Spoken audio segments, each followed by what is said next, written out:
There were a number of trailers released. Yes. At Comic-Con. Comic-Con is still happening, inexplicably. Question before we get to these trailers. Do you think it's still going to be like, because all these other studios and like video game publishers, developers, everything else, they all seem to be doing their own conferences. Yeah. They all seem to be doing just their own directs or whatever. Like, do you think Comic-Con or things like E3 got canceled? Do you think those will continue on, or do you think they're going to go, as you would put it, the way of the dodo? I think Comic-Con will always have a place, but it'll never be what it was. If that makes sense. Yeah. It's like GameStop. Yeah. I don't think GameStop's ever going to go away, but it's never going to be what it was before Amazon and people could buy and download games online. Right. But I think there's always going to be a need for, in GameStop's case, people like physical media, and as long as there's a desire for it, GameStop's got a place. I think Comic-Con, I know it sounds like a joke, social interaction and comic book nerds, but no. But no, people who are into these things, who have these interests, they want to get together and they want this convention to be a thing where they think they can socialize. Again, I don't think it's going to be ever what it was, but I don't think it'll ever completely go away. Some of those, those conferences were terrible. Yeah. I mean, there were exceptions. Like you'll have well, that one Sony conference nailed it, or that back when Nintendo did it, or even Microsoft. Like they had like those big moments, but it was so inconsistent. Yeah. And it's known mostly for its infamous moment. Bring us back to the trailers. Thinking of Sony, they've released a new trailer for Spider-Man 2, which I'm really looking forward to, and this trailer is mostly focused on Venom, and we'll get to that because I have my opinions on Venom. I'm sure you might have your opinions on Venom, but let's go take a look at the trailer. And I got some opinions. I got some opinions on Venom. I'll let you know. But we'll take a look at the trailer, and we'll also get your thoughts too. Yeah. I need you Who with are you? me, Pete. Oh, Peter. Face is different. The world. Again. Listen, I'm just going to say, they've changed his face again. He keeps getting cosmetic surgery. Yeah. He's not going to conform to your normatives. I wish your societal norms. He should. Because I like the original face, but then they changed his face for reasons, and now it looks even more stretched. Yeah. It looks like he got a facelift or something. Hey, MJ, I have another name for you. Craven. I like He's here on some kind of hunt. No, if you need me, I'm just... God damn it. You're going to be called Craven from now on. It took me a second to get what you were saying, and I was just like, no. Let's keep watching. We'll come back.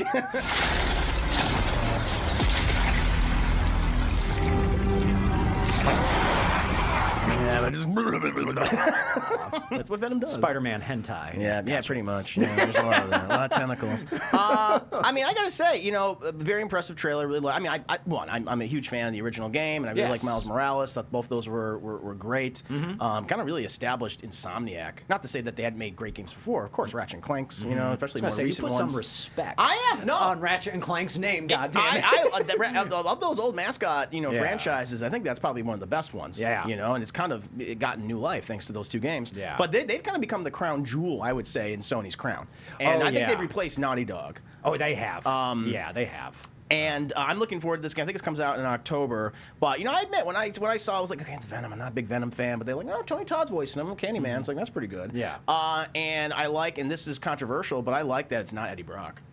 Yeah, they've already said. Yeah. And I think this trailer indicates people are saying it's too obvious that it's Harry Osborn, which they've done in some adaptations, or some people are saying it's Norman. They were teasing that it was going to be Harry in the last game. Right. Yeah, exactly. Yeah, so I'm under the impression that it's Harry. Now, it might be a twist. It might be Norman. Exactly.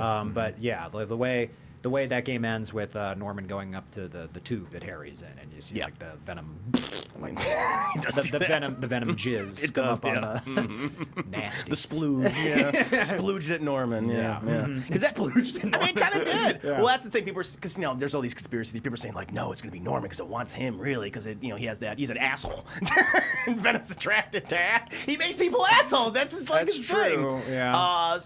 But you're right. I think it could be a twist, but I wouldn't mind if it's Harry being Venom. Yeah. Because that is a more personal connection to Peter already. And he's not just going to be like Green Goblin 2 like he is in the comics or the snowboarder than he was in Spider-Man 3.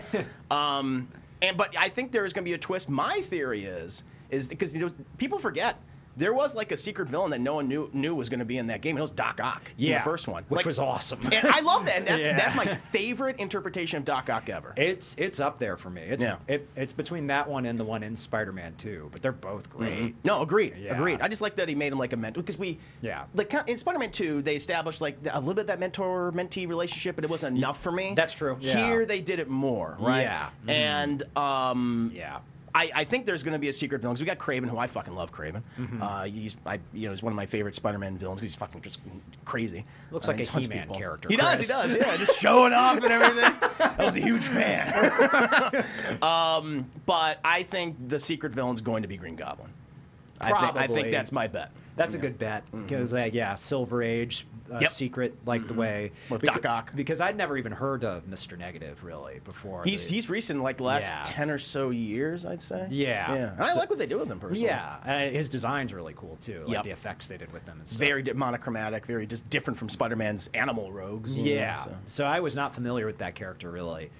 So I was like, oh, okay, Insomniac. Insomniac might be like the only game studio that I trust implicitly. Right now, and for years, I'm like even back when they were doing Spyro games, like they do not miss for me. I mean, Ratchet and Clank is probably my favorite like franchise. But define them. Right. I think Spyro was definitely what made them like people like what is this studio doing? Like making these really good 3D games on really primitive technology. And then Ratchet and Clank, I think, took them to a next level. And then, to your point, Spider-Man really made everyone go like, whoa. This is like one of the best versions of Spider-Man we've ever seen. A lot of people, for more recent people, it's like their favorite. And I don't blame them. It's a really good version of it. It might be my favorite, too, like all things considered. Like the way they handle his relationship with Mary Jane. What they did with Aunt May in the first game. That was bold, too. Yes. And his relationship with Miles. Mentor-mentee relationship. So it might be my favorite iteration of it, too. I want to see more gameplay because, like, story trailers in video games, I'm like, I don't care. No, I see what you're saying. They have some gameplay. A little bit. You see him gliding with the suit. I like that. That's cool. It's cool that's detail. A neat change. It's just like I'm a big proponent of like I don't think story matters in a game if your game is not fun to play. But I bet this is going to be awesome. No, I'm right there with you. I can't wait for it. I'm excited. And I mean, Insomniac not only working on this game, but they got their Wolverine game. That's true. They're working on right now. About that. Which a few details about that. Probably not going to be out in I mean probably 2 years, I would say. Because they have different teams. It's not just one team. They're so big now. They probably have 3 different teams. So I'm looking forward to what they're going to do with Logan, because and then they say it's going to be like violent. They say, well, this is more teen. That's going to be like mature, which is appropriate for both characters. Yes, Peter Parker and Eddie Brock, they really had any relationship, and he's like mad at Peter because he exposed that you were a shitty journalist. Now you want to kill him. Like that's his origin story. That's it. And then they did the whole anti-hero thing, and it was very 90s. And honestly, probably the best version of the comics was like when Flash Thompson got the symbiote, and like he was a paraplegic, and because he got lost his legs in Afghanistan. And so I mean, real world events. And he got the symbiote, and he became like an agent for. It was called Agent Venom. He became like an agent for like the United States and sent on Black Ops missions. He was part of the various like Thunderbolts and shit. Sounds like the stupidest thing. That's pretty cool, though. it's pretty cool. Venom. But hey, this game looks cool. This looks good. Can't wait for it. Yeah. Looking forward to it. And it comes out soon, like October. It's like a couple months. Yeah, it's like 6 days before my birthday, I think. Oh, look at that. Get yourself a present there. Yeah. Perfect.